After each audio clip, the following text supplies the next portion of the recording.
Hello students, today we will learn immunity, types of immunity. Do you understand what is immunity? It is the resistance ability of body to kill the pathogen or microorganisms which causes diseases. That natural capacity of our body is called immunity. There are some antigens and antibody present in our blood that enhance the increases immunity power of our body and to save our body for various types of diseases. That is called immunity. There are two types of immunity are present. Innate immunity or inborn immunity, acquired immunity or specific immunity. These are the two types of immunities present in our body. The first type is innate immunity or inborn immunity. एक immunity अशी आहे जन्मताच आपल्याला ती मिळालेली आहे, नैसर्गिकपणे मिळालेली आहे. It is also called natural immunity or it is also called non-specific immunity. That's why it is a resistance to infection that an individual possesses by virtue of his or her genetic makeup. It is totally depending upon their genetic makeup or his or her ability to save or to resist the infection in her or his body. And that's why it is natural defense system of the body. That innate immunity or inborn immunity is the natural defense system of the body. आपल्या शरीराची ही नैसर्गिक बचाव पथक आहे. And that's why it is not affected by prior contact with microorganism. सुरुवातीला मायक्रोऑर्गॅनिझम्स त्याच्यावर परिणाम करत नाहीत आणि non specific various types of barrier which prevent the entry of foreign agent into blood. आणि त्यामुळं आपल्या शरीरामध्ये वेगवेगळे बॅरियर्स आहेत, वेगवेगळे अडथळे आहेत, जे बाहेरची पॅथोजन, बाहेरची मायक्रो ऑर्गॅनिझम्स आपल्या शरीरामध्ये जाऊ देत नाहीत.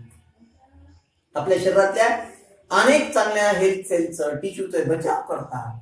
आपल्या शरीराची प्रतिकारक शक्ती ते वाढवतात. त्यासाठी ते आपल्याला मदत करतात. त्यातलं पहिलं आहे इपिथेलियल टिश्यू. इपिथेलियल टिश्यू मध्ये इंटॅक्ट स्किन आणि म्युकस मेम्ब्रेन येतं. That covering body protect against invasion by microorganism. मायक्रोऑर्गॅनिझम जे आक्रमण केलेलं असतं त्यापासून आपल्या आतल्या शरीरातल्या भागाचं पूर्ण संरक्षण करण्याची जबाबदारी त्यांची असते. Healthy skin possesses bactericidal activity. आपली स्किन बॅक्टेरियासाइडल ऍक्टिव्हिटीचं काम करते. म्हणजे आपल्या स्किनवर असलेले बॅक्टेरिया ती जागीच काय करते, नष्ट करते. ती इम्युनिटी पॉवर आपल्या स्किन मध्ये आहे. Against presence of high concentration of salt in drying sweet, sebaceous secretion होता आपल्या स्किनवर, and long chain of fatty acid having bactericidal and fungicidal properties. आणि त्यामुळे आपल्या स्किन मध्ये बॅक्टेरियासाइडल आणि फंगिसाइडल म्हणजे फंगस आणि बॅक्टेरियाला काही प्रमाणामध्ये नष्ट करण्याची क्षमता, कॅपॅसिटी, इम्युनिटी आपल्या स्किन मध्ये आहे. म्युकोसा or respiratory tract has several innate mechanism of defense. Nose prevents entry of microorganisms to large extent. Inhaled particles being arrested through air at one near nasal or face. एक महत्वाचं म्युकोसा काम करतो. आपल्या nasal वाटे, आपल्या नाका वाटे, फेस वाटे अनेक बाहेरचे पार्टिकल्स, पॅथोजेन्स, डस्ट पार्टिकल्स आपल्या नाका वाटे शरीरामध्ये श्वास घेताना जातात. पण त्या न जाऊ देण्यासाठी हेअर पार्टिकल्स आपल्या केस बारीक बारीक सिलियासारखे असतात, ते प्रिव्हेंट करतात आणि आपल्या शरीरामध्ये त्या पॅथोजनला एंट्री करत नाही. म्हणजे थोडक्यात डिफेन्स मेकॅनिझमचं काम करतात. They prevent our body by the various types of invasions which are enter through the nose in your body. That is the main point about the inhaled particles. श्वासावाटे आलेले पार्टिकल्सला ते अडवतात आणि त्यामुळे आपल्याला त्रास होत नाही. Those that pass beyond are held by mucous lining of epithelium and are swept back to pharynx where they tend to swallow or coughed out. Pharynx पर्यंत हे जातात म्हणजे आपल्याला कफ येतो, खोकला येतो, शिंक येते, किंवा त्या खोकल्या वाटे शिंके वाटे ते आलेली जी काही पॅथोजिन्स वगैरे आहे ते आपल्या शरीराच्या बाहेर फेकले जातात. तिथपर्यंत आपल्या शरीराची काळजी घ्यायचं काम हे नोज, रिस्पायरेटरी ट्रॅक्ट आणि फॅरिंग्स करत असतं. Cough reflex is important mechanism of respiratory tract. Cough reflex होणे, खोकला येणे हे मेकॅनिझम ठरलं respiratory ट्रॅक्टचं.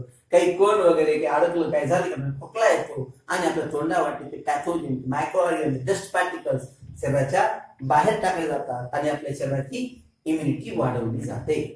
Mouth is constantly bath in saliva. आपल्या मुखामध्ये सतत सलायवा असते which has inhibitory effect on microorganism. ते सुद्धा बऱ्याच प्रमाणामध्ये सलायवा मायक्रो ऑर्गॅनिझमला आपल्या तोंडामध्ये कमी करत असतो. मुखामध्ये आपल्या सतत लाळ असली पाहिजे. Acidity of gastric secretion in the stomach destroyed micro organism. आपल्या स्टमक मध्ये सतत ऍसिडिटी असते, ऍसिड असतं, ते सुद्धा मायक्रो ऑर्गॅनिझमला किल करून आपल्याला शरीरामधली इम्युनिटी वाढवण्यासाठी मदत करतात. Flushing action of urine eliminate bacteria from urethra मधले बॅक्टेरिया युरिन वाटे शरीराबाहेर टाकले जातात. And spermine and zinc present in semen are antibacterial. आणि म्हणून स्पर्माइन आणि झिंक हे सीमन मध्ये असते अँटीबॅक्टेरियल. ते सुद्धा बॅक्टेरियाला नष्ट करून आपल्या शरीराची इम्युनिटी पॉवर वाढवतात. इम्युनिटी आहे तर काय अडचण नाही. मग इम्युनिटी आपल्याला दोन प्रकारे मिळते. एक पहिली इम्युनिटी इनबॉर्न इम्युनिटी और इनेट इम्युनिटी और नॅचरल इम्युनिटी. दुसरी जी इम्युनिटी आहे ती आर्टिफिशियल इम्युनिटी आहे. ती नॉन आपली स्पेसिफिक इम्युनिटी आहे. अक्वायर्ड मिळवलेली अक्वायर्ड इम्युनिटी आहे.